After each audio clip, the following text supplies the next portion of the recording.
Nagsimula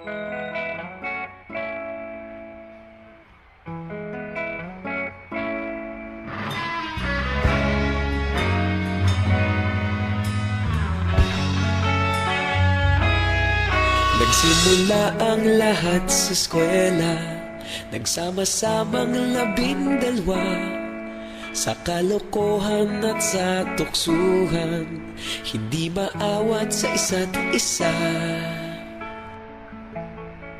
Madalas ang standby sa cafeteria, isang barkada na kaisaya, laging may hawak-hawak na gitara, konting udyok lamang kakanta na.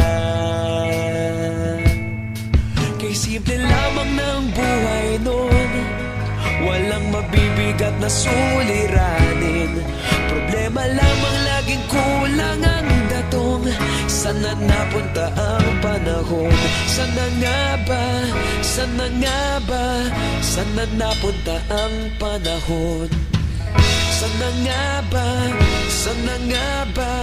Sana napunta ang panahon? Sa unang ligaw kayo'y magkasama, magkasabwat sa pambobola, walang sikreto kayong tinatago, okay sarap ng samahang barkada.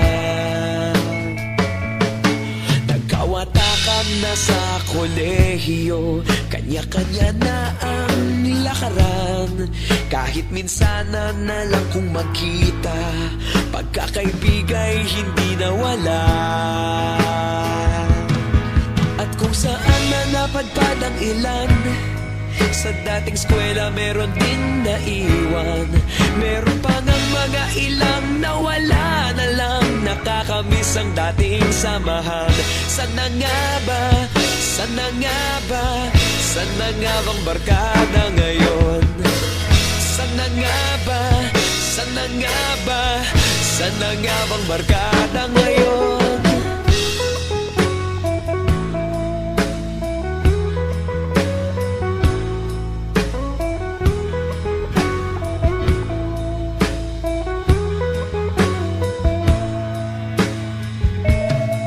Ilang taon din ang nakalipas, wala pa sa aming tatay na nagsusumikap upang yumaman at guminhawang kinabukasan.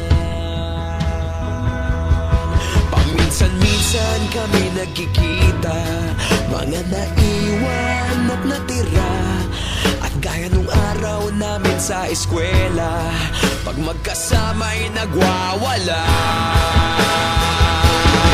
Napakahirap malimutan ang saya ng aming samahan, kahit lumipas ng ilang taon, magkabarkada pa rin ngayon. Magkaibigan, magkaibigan, magkaibigan pa rin